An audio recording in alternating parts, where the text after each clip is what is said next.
saya akan membahas kelebihan dari HSCPX ya. Produk kita ini powerful banget. Untuk detailnya dan prakteknya di lapangan bagaimana, nah silakan teman-teman konsultasikan ke leader masing-masing ya. Nah teman-teman, plan kita ini kan kita tahu ya, HSCP dulu kan Indomalay. Nah kelebihannya HSCPX ini, cakupan wilayahnya tuh lebih luas, seluruh Asia, dan yang satunya kan Asianya kecuali Singapura, Hong Kong, Jepang. Nah, saya mikir wah ini cocok kan, masih bisa ke China tadi, bener ya, masih bisa ke Filipina kalau mau, siapa tahu ya, ke Thailand juga bisa, cakupannya lebih luas lagi. Jadi kita ini produknya lebih murah 30% daripada yang cakupannya tadi Indomalay. Yang pertama saya akan bahas ICU. ICU-nya di Allianz HSCPX ini di cover 365 hari. Ini penting teman-teman. Jangan sampai memilih yang di cover misal cuma 150 hari. Jangan. Di covernya termasuk ketika kita di ICU atau NICU atau ruang isolasi. Nah ini cocok dengan kondisi sekarang ini. Karena teman-teman tahu kan Olga itu waktu sakit dia di ICU itu selama 9 bulan dan tiap hari itu biayanya 75 juta per hari. Makanya jangan setengah-setengah, ambil yang full, di cover setahun, karena kita nggak pernah tahu sakitnya apa gitu kan. Apalagi yang sekarang ini covernya kita ini sesuai tagihan, jadi tidak dibatasi harga. Dan jangan sampai memilih ICU yang dibatasi harga, misal ICU-nya ditanggung hanya 2 kali harga kamar. Nah itu kalau misalnya kena COVID gimana teman-teman? Karena rumah sakit mulai sekarang ini pasiennya terlalu banyak, yang ditangani itu terlalu banyak. Jadi biaya dokter, biaya ICU, APD-nya. Nah kalau nggak punya asuransi gimana? Ada yang habis sampai 500 juta loh, hanya karena COVID. Tergantung dari berapa lama perawatannya di ICU. Perawatan COVID ini sendiri di ICU, terus dengan ventilator itu 15,5 juta per hari. Kalau tanpa ventilator 12 juta per hari. Nah, jadi benar-benar perhatikan ICU-nya ini di covernya sesuai tagihan atau dibatasi per hari. Kalau yang sesuai saya dengar dari infonya Pak Tung kemarin, itu ada satu obat yang namanya Actemra ya, itu seperti antibiotik gitu ya. Itu sekali diinfuskan 12 juta sekali pakai. Nah kita tahu sendiri perawatan corona itu kayak orang DB ya, jadi cuma diinfus, dikasih vitamin, kalau misalnya sesek ya dikasih oksigen, kalau ada lendirnya ya lendirnya itu dikeluarkan kan gitu. Jadi memang belum ada obatnya. Karena yang dikhawatirkan dari corona ini adalah infeksi sekundernya. Daya tahan tubuh kita ini kan lagi perang nih sama virus. Karena lagi sibuk perang, daya tahan tubuhnya bakterinya jadi masuk, jadi infeksi kedua dari bakteri lain. Itu kan mahal-mahal tuh antibiotik, anti peradangan kayak begitu. Makanya banyak yang nggak survive, nggak bisa bertahan, banyak yang meninggal. Nah, terus kalau di cover pemerintah, rawat jalannya gimana? Kan masih simpang siur kan? Kalau di kita, misalnya masih ada lendir yang masih tersisa, kan bisa ya dipakai rawat jalannya. HSCPX pun plan apa nih yang bisa? Paling nggak harus ambil klasik, syukur-syukur ambil esensial gitu kan.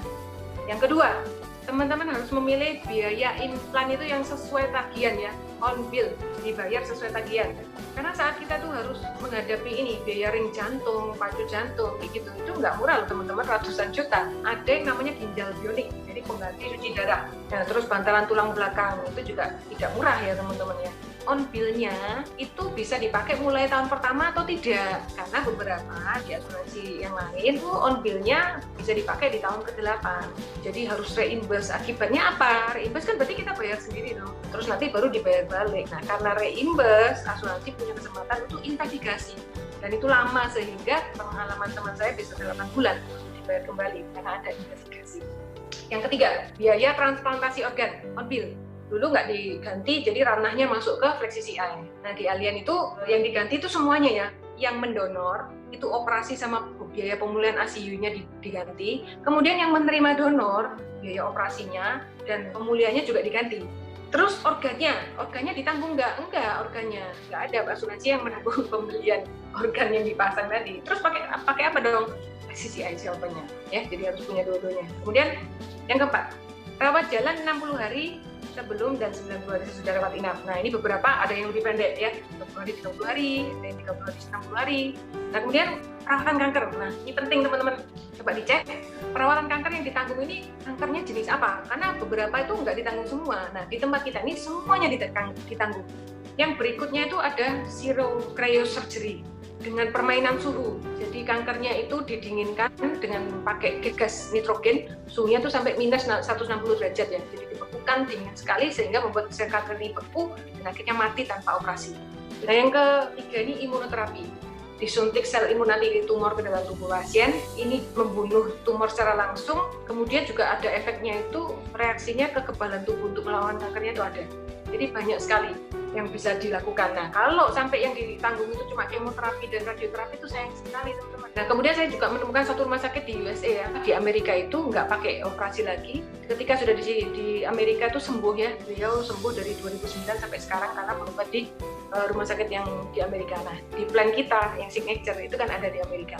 Nah, cocok itu, saya suka. Nah, kemudian yang keenam, perawatan dialisa on bill. Nah, ini perlu diperhatikan ya, cari yang sesuai tagihan. Kemudian santunan penyakit katastrofik itu dikasih 500 juta. Langsung, kurang apa coba? Premi udah lebih murah, masih dikasih 500 juta lagi. Kalau nggak mau, berarti ya kurang pinter gitu aja. Nah, kemudian yang ke-8, pengobatan tradisional Cina. Ini hanya di kita yang ada. 9, perawatan medis tahan lama. Itu diganti sampai 50 juta. Ya misalnya Pak kursi roda, ya monggo pilih yang 50 juta, boleh. Kemudian anggota tubuh artifisial ya, ini bisa diganti. Dikasih plafon 500 juta. Ini hanya di kita yang ada. Kemudian paliatif. Nah, ini penting ya bagi yang penderita kanker seperti mama saya, maka perlu pengobatan paliatif. Yang berikutnya 12 perawatan HIV. Nah, ini di kita yang ada ya. 13 expert medical opinion, hanya di Allianz yang ada. Kemudian ada medical assistant. Yang berikutnya ada rawat inap karena darurat kecelakaan di luar wilayah pertanggungan. Ini penting loh teman-teman. Karena misalnya nih, dibatasi 50 juta. Nah terus kalau ada kejadian darurat, misalnya apa sih darurat itu? Nah, contohnya apa? Jantung, stroke. Jadi penting, ini pilih yang sesuai tagihan. Kemudian rawat jalan karena darurat kecelakaan, termasuk perawatan gigi dan macam-macam. Kalau kecelakaan di luar negeri, di luar wilayah yang kita pilih, misalnya pilih Indonesia, kecelakaannya di Singapura, terus harus dijahit, itu ditanggung ya. Pilih yang sesuai tagihan. Kemudian rawat jalan darurat karena kecelakaan. Terus yang terakhir, pre-existing condition bisa diklaim di tahun ketiga. Ini penting ya, di asuransi lain tidak bisa, pasti tidak bisa. Nah, beberapa orang kan berharap masih bisa, ya. Tapi melewati proses underwriting. Ya teman-teman ya. Nah, saya harap sharing saya malam ini bisa bermanfaat buat kita semua. Sekian dari saya, terima kasih.